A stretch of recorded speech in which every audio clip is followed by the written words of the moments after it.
Hello, everyone. Welcome to another episode of The Policy Wall here at ORF Middle East.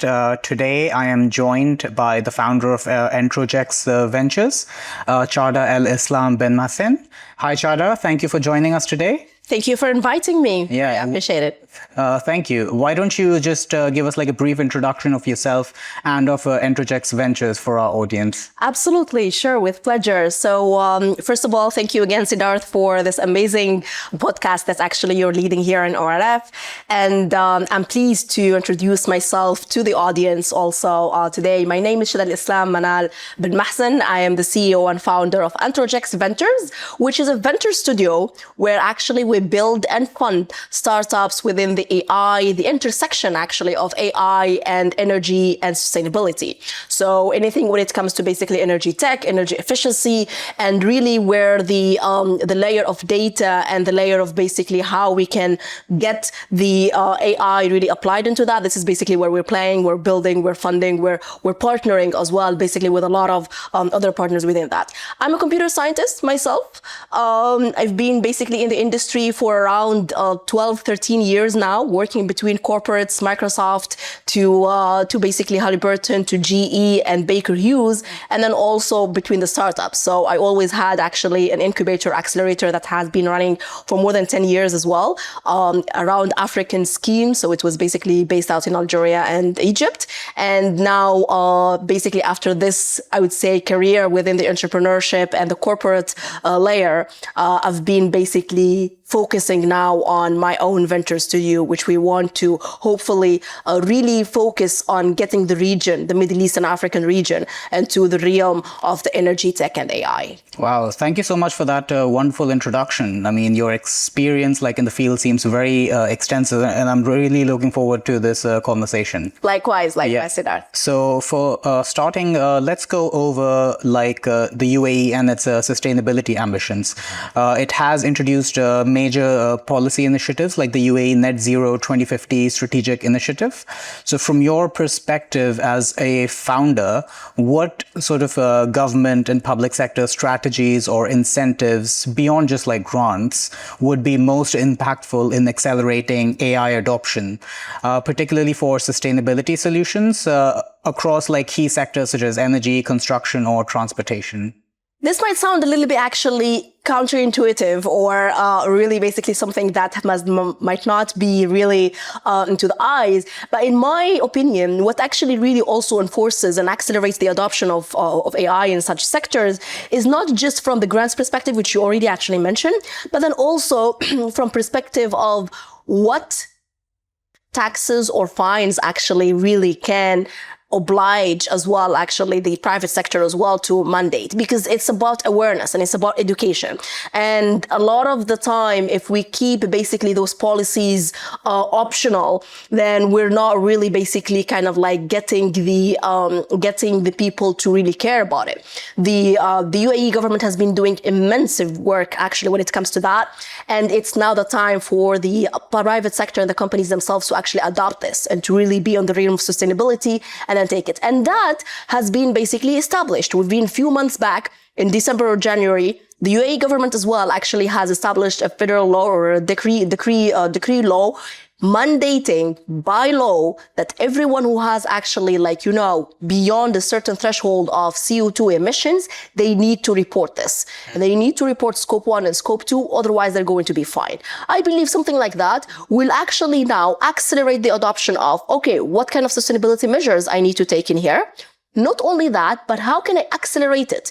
Because some people might not actually have the real data for their sustainability reports. Mm-hmm. It's like, oh, now I really need to report. I don't even know what's my baseline. Am I actually beyond the threshold or below the threshold? I need to know.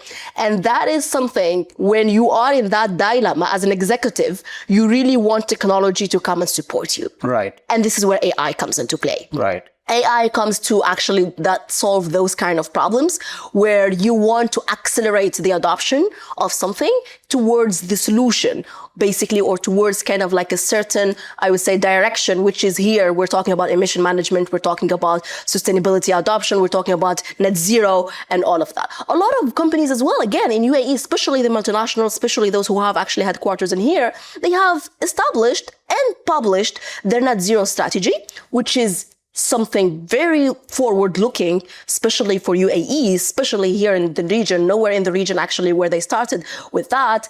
But then really how to get there. It's the roadmap, it's the tools, and it's the steps. And as well as the education and the awareness that I mentioned earlier, because that's something as well, not only executives need to know about, but then also actually their own managers and their second and third layer who actually are actively day after day involved in those industrial or those activities that are related to their sustainability matters, which will affect again the reporting as we mentioned, and will affect again the reputation of the company as well, the market share of the company, the premium positioning of the company or not. All of these are actually really intertwined together, right? Back to the government, I would say, mandates from that perspective. Right. No, thank you for that insight. I just want to dig a little bit deeper on the AI adoption in the region. Now, of course, everyone watching this podcast would know that the biggest thing happening right now is the US President Trump's visit to the region, and he's going to be visiting Saudi Arabia, the UAE, and which are some of the biggest players in the AI space in the region. Indeed. Yeah, what do you think could be some of the takeaways or some of the deliverables from Trump's visit? Definitely. I think basically Trump's visit here in the region is, again, I would say a testimonial or a testament to really the strong ties, right, between the region and the US. AI in particular has been basically a very strong pillar in those basically partnerships. And we've seen yesterday a couple of announcements actually in Saudi about human AI, the new company that's actually very focused on just the AI infrastructure, the AI development in the region, in KSA. Similarly, here in UAE, beforehand, we have G42, we have Microsoft who actually invested more than 1 billion directly in G42. And this again is another basically proof of the strong ties between the American companies and the local companies here when it comes to AI infrastructure. And for me as a founder and an ecosystem player, really, an ecosystem kind of I would say, basically token when it comes to that, I have been observing a lot of AI kind of basically attractiveness for the region. Now, the region is not basically trying to just really apply AI or see where are the use cases for it, but it's actually positioning itself to be one of the leading regions and one of the leading nations really when it comes to AI infrastructure, AI deployment, and really the general AI outlook, I would say, from that perspective. We know in the AI national strategy in UAE, one of the basically goals is to be basically one of the nations that actually are very attractive to the AI talent. Right. Yeah. The AI talent specifically, that's something that, again, the cooperation between the American companies and Microsoft and what basically again, and we've seen a very massive list of the CEOs of the American companies that are coming with Trump, right?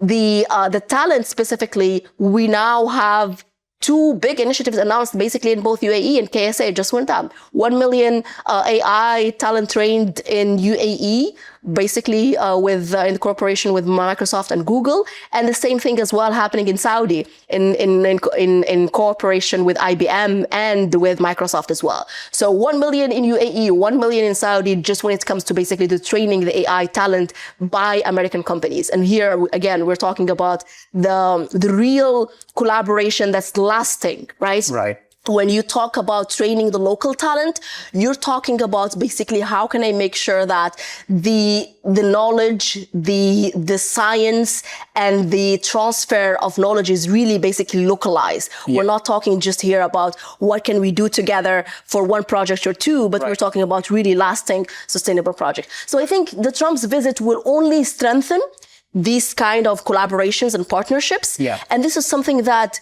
us as ecosystem players, we're seeing basically better and better benefits out of it. Now we can really just hire locally instead of hiring remote AI engineers. And we can basically hire people who understand the region, who work with the clients directly, and have the AI talent as well, and the AI competencies that we actually need nowadays. And this is something massively, massively, massively important for any founder when it comes to AI, or any basically ecosystem player when it comes to innovation industry. Right.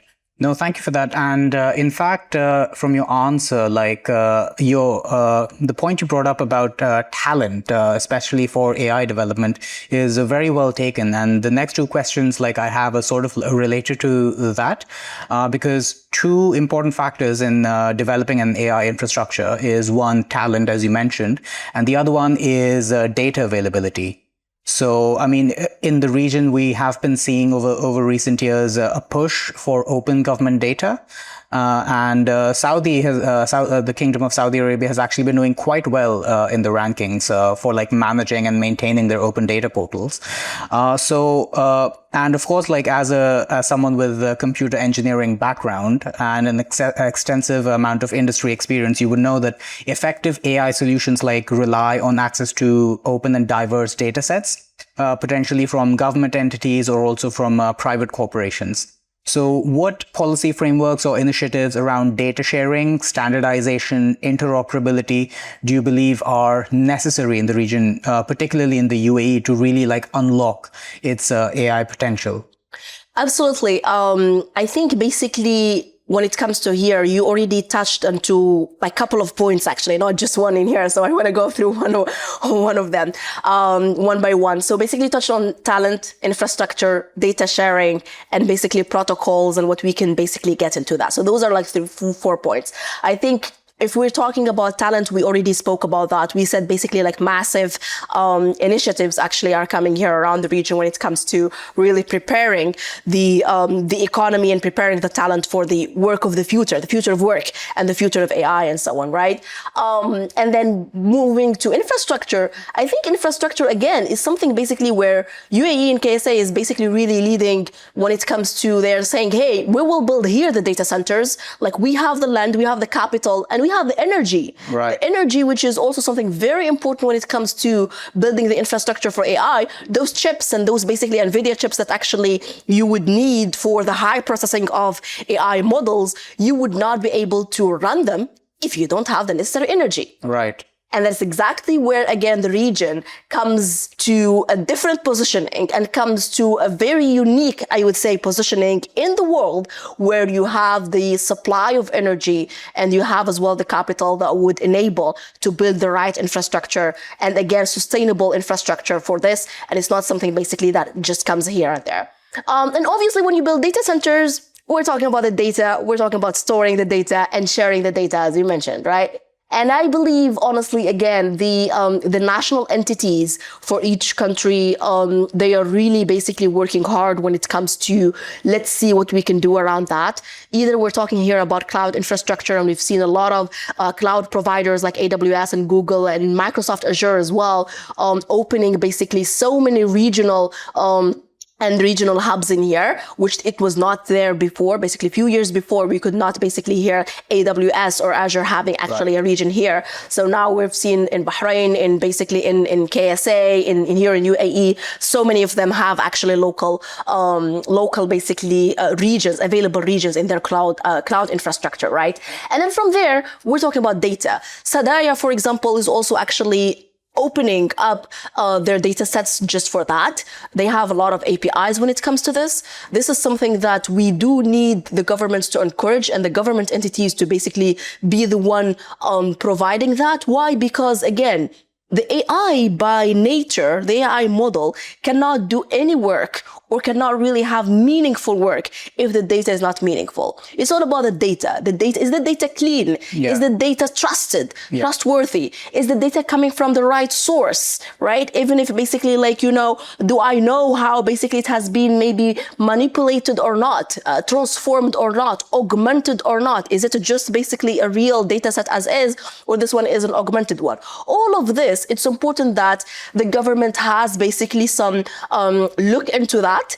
And I believe, again, also in UAE, we've seen a lot of discussions happening around that in the World Government Summit, right, where a lot of basically around how the government, the e-government, as well as the government basically works in terms of cooperation with the data sets and preparing the data sets and enabling the entities to use those data sets. And this has been very, very, very helpful. The other thing basically, which is very important in here, is now we're talking about MCP and we're talking about agents. We're not talking just actually about AI right, as in data and like, as in predicting what comes next. Right. We're talking about a new revolution again of basically artificial intelligence and machine learning, where agents are the one who are actually doing the work on their own and talking to each other. Right.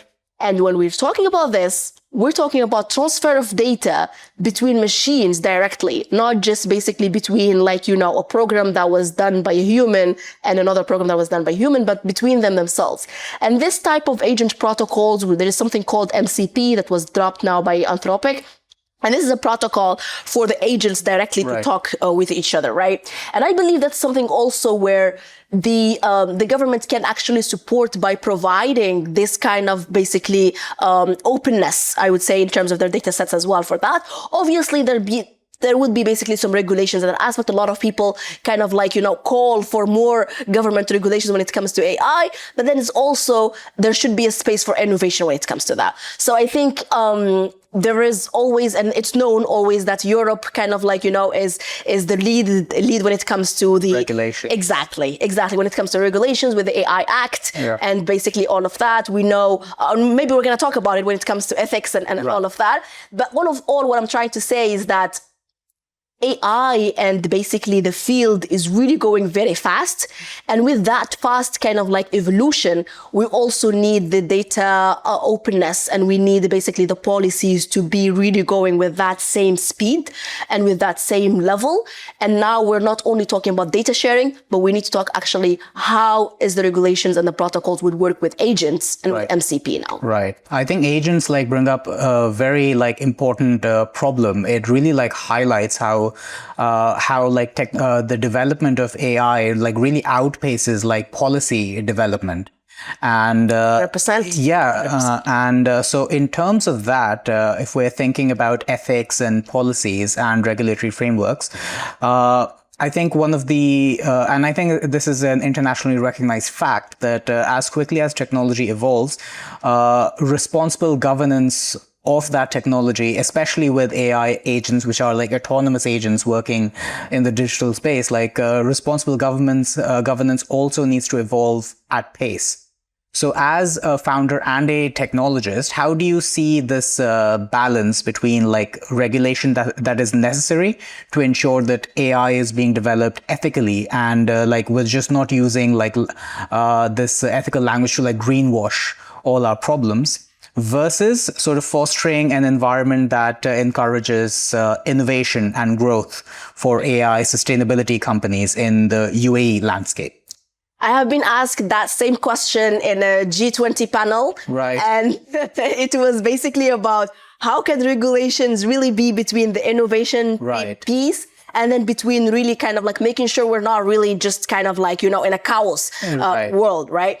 And I think today, exactly as you rightly mentioned, when it comes to, we're talking about autonomous agents and we're talking about how sometimes technology really outpace the development of policy. What can we do around that?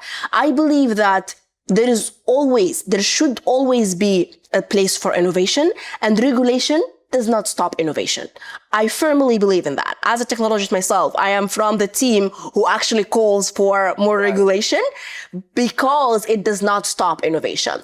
If it only does something, is basically that it makes sure that the use of technology is within the purposes that has been actually put for it. And it has also been kind of disarmed from the harm, because we know now, we've seen, right, through the industrial revolution, through basically this AI revolution, and through many revolutions that humanity is going to go through. There are people who use it for good, and there are other users who use it for bad. We know that. Any technology that comes in, there is also the two swords for it, right? So it's very important that the regulation is actually there.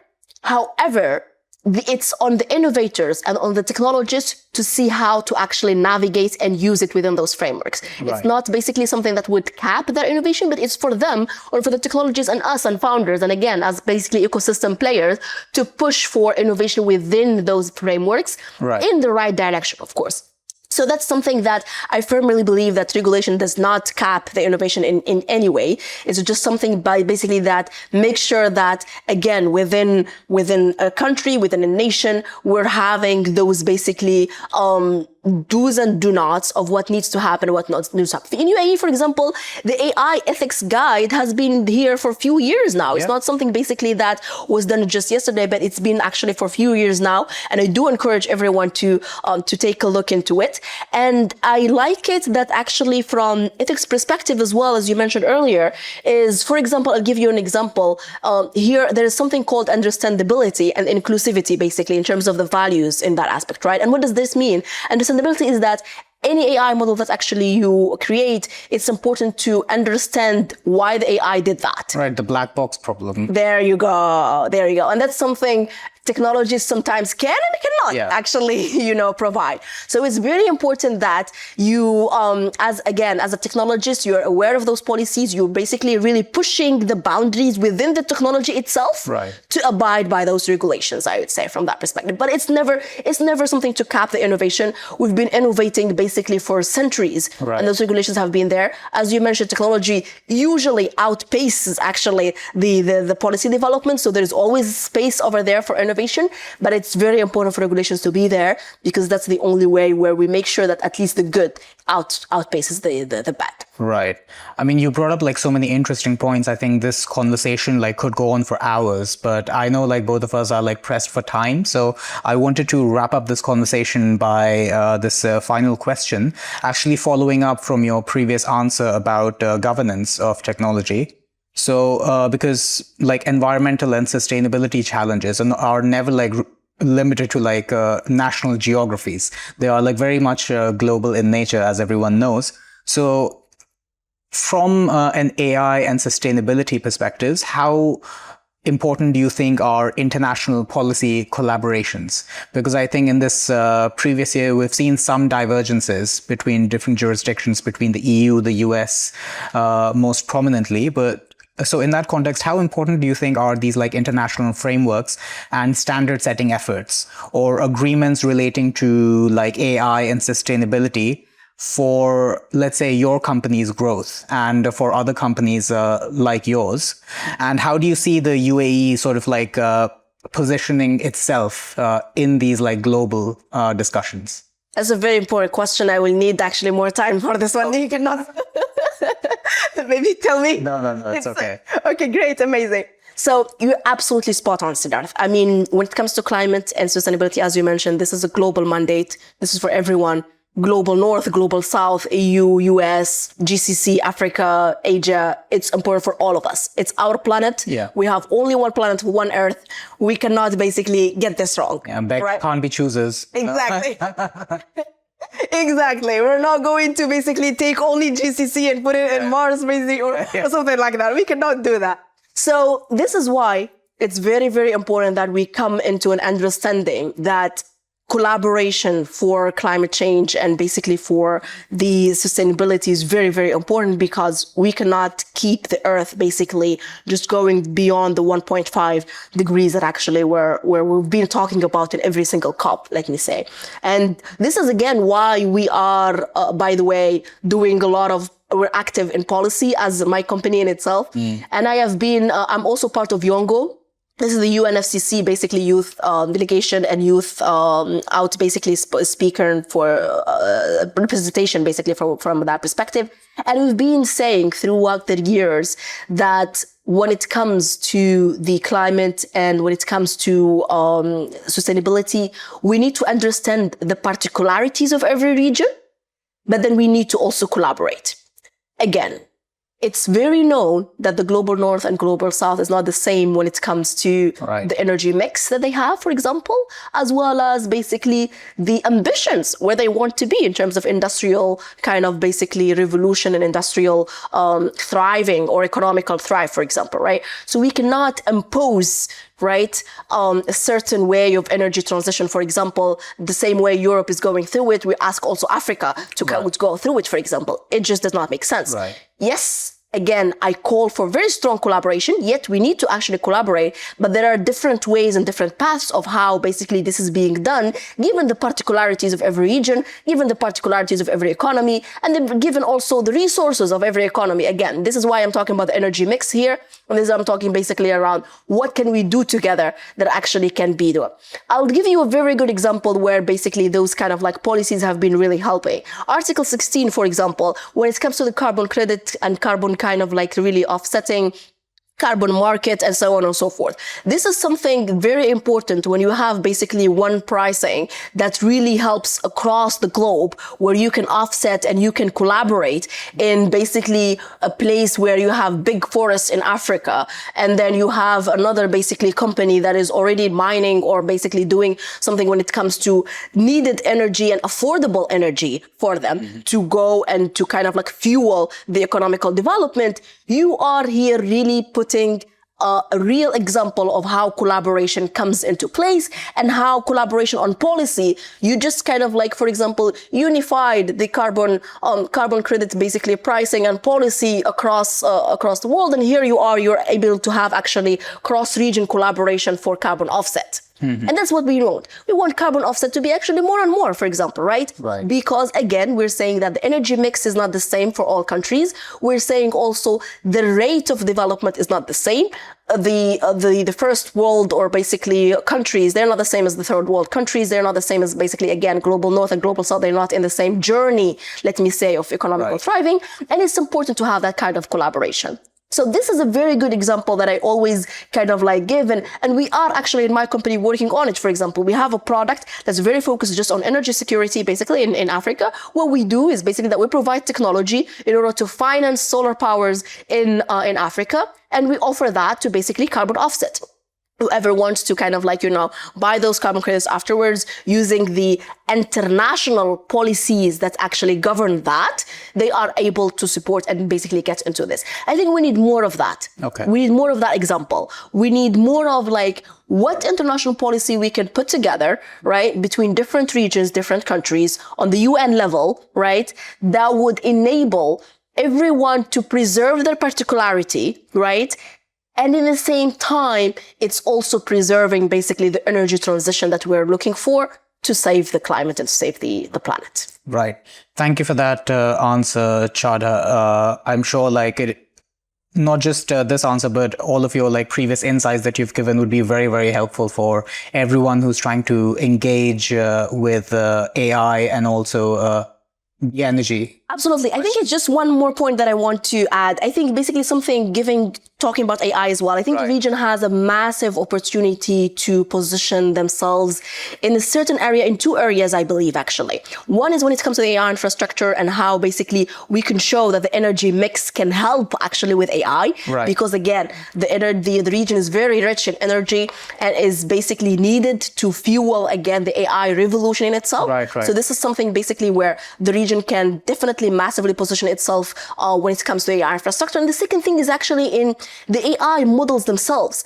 Why? Because I think here in GCC, in Africa and Middle East is basically the only region where we have a different culture and we have different perspective for inclusivity. And that is something basically we've seen Falcon LLM, we've seen basically a lot of development when it comes to the Arabic language, the Indian language as well. And those type of inclusivity examples within the AI world cannot come always from the US or from Europe, right? These actually specific elements when it comes to inclusivity within the AI and how the bias is less and how AI is more ethical and so on. This is something I believe is very, very big opportunity for the region as well to position itself on it, saying that, hey, by the way, if you want to build an AI that's inclusive, this is basically where the place to be. And we are really having the tools and the environment and the sandbox also regulations as well. A lot of sandbox regulatory, I would say, spaces have been basically open specifically for that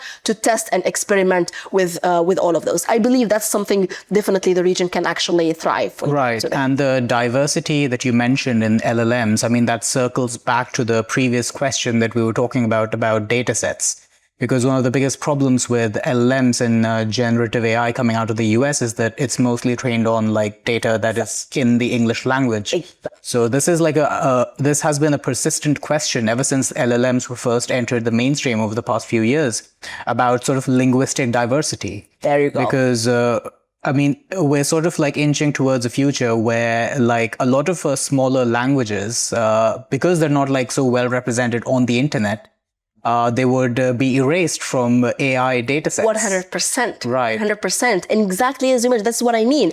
And UAE, for example, with more than 200 nationalities, right. This is the right place actually to exactly tackle that problem. Right. Because that's a real problem, right? I mean, as you mentioned, of all the data sets, and if all the LLMs are coming trained from the US, then what about the rest of the world? Right. The rest of the world, well, actually, there are so many languages that are not represented in the US, and they need those people themselves who know the language, they know the intuition of the language, they know what's basically really... Know the nuances. Exactly. The nuance of the language is not only about the word. Right. It's about the meaning, it's basically the daily usage of that language, the idioms on that language, and all of that. So you need people who are immersed in that culture or in that language to be the ones actually doing it, right? Right. And this is exactly why I'm saying UAE and the region can be very well positioned when it comes to basically inclusive AI, let me say.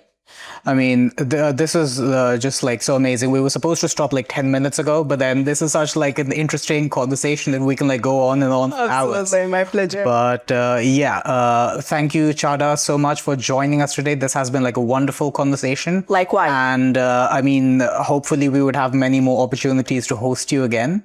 And we're looking forward to having you again on another episode of The Policy Wall. With pleasure, Siddharth. Thank you so much. Thank you for great moderation as well and your questions. Thank you. Thank you.